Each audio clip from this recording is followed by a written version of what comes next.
plus concrètement, hein, si on pouvait faire du coup, un petit listing des conseils pour que des développeurs améliorent la création de sites web vers donc plus d'éco-conception, quels seraient ces types de conseils? Alors, alors, je pense que je vais mettre entre guillemets mon meilleur conseil en termes de green code et d'éco-conception. On va partir plus sur ce sujet-là, parce que si après on parle sécurité, accessibilité, effectivement, ça va durer un certain temps. Et je sais qu'en disant ça, je vais sans doute pas me faire que des copains. Et c'est un point de vue, voilà.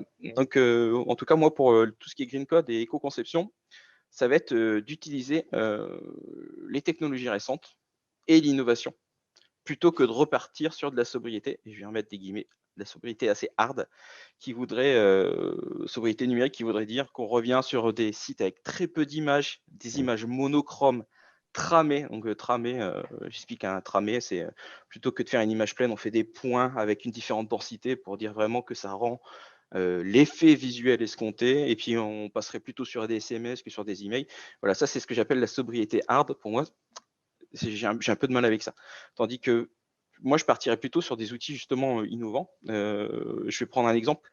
Je pense que tu es au courant, sur un site, la majorité du poids se divise en deux catégories. C'est les images d'un côté et le JavaScript de l'autre, Bien souvent sûr. sur les sites actuels.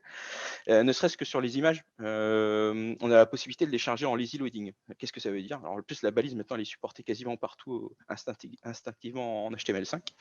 Ça veut dire que tant que l'image n'est pas dans une zone où elle va être scrollable, c'est-à-dire où elle va apparaître, elle n'est pas chargée. C'est-à-dire que si la personne reste sur les 1 premier tiers du site, les images des 2 tiers et des 3 tiers ne se chargent pas. Donc du coup, elles ne font pas d'appel. D'accord.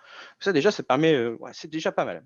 Mais en fait, derrière, c'est qu'on a des technologies qui permettent d'avoir des poids super sympas au niveau des images. Alors moi, je vais prendre un exemple qu'on utilise. On utilise du WebP, qui n'est pas encore supporté par tous les navigateurs. Merci Apple pour les anciens.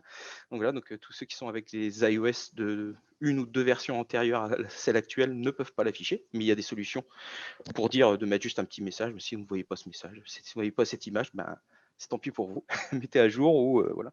Et alors des fois, oui, il y a des parties pris à prendre et ça fait, c'est un peu dommage, mais quand on voit la capacité du WebP par exemple à diminuer je sais pas, de passer d'une image.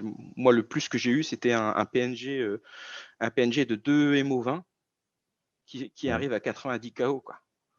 Je veux dire, pourquoi? Et en termes, donc une diminution drastique du poids et sans perte de qualité. Je veux dire, à l'œil nu, alors j'ai des lunettes, c'est vraiment pour lecture, j'ai encore une très bonne vue. Je veux dire, à l'œil nu, sur mon écran et même en me mettant le nez devant, je ne vois pas la différence. C'est impossible. Je veux dire, la qualité dans le codage, elle est vraiment folle, quoi.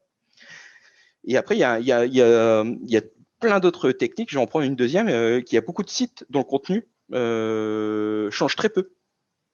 En fait, et donc le contenu aurait le mérite d'être entièrement statique. C'est-à-dire, c'est une page HTML et elle est délivrée.